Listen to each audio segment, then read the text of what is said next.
Ganito kalupit ang hagupitang bagyong Glenda sa Bacoor, Cavite. Ang lungsod binayo ng malakas na hangin at ulan. Ang mga dati naglalakihang puno isa-isang nagtumbahan.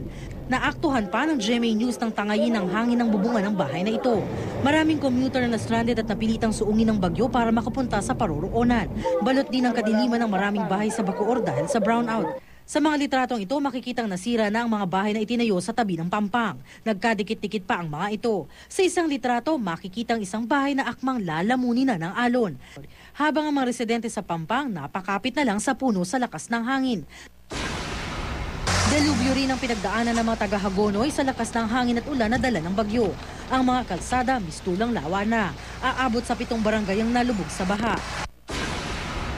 Hanggang dibdib na baha naman ang sumalubong sa mga residente ng Lopez, Quezon. Maraming kalsada ang hindi na madaanan. Ganyan din ang sinapit ng Ginayangan at Tagkawayan na parehong isolated dahil sa baha at mga nagtumbahang puno. Aabot sa 300 pamilyang lumikas dahil sa bagyo. Tila sumasayaw naman ang mga punong ito sa lalawigan ng Bataan sa lakas ng hangin dala ng bagyo. Ang mga natanggal na yero parang papel na lumilipad.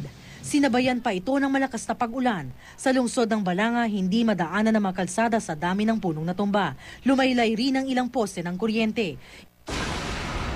Isinilalim na sa state of calamity ang buong lalawigan ng Camarines Sur kabilang ang Naga City dahil sa pinsalang iniwan ng bagyong Glenda.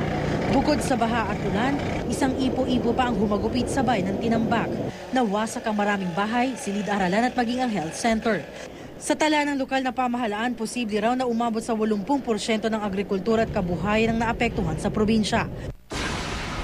Malakas ang naranasang hangin at buhos ng ulan sa probinsya ng Albay.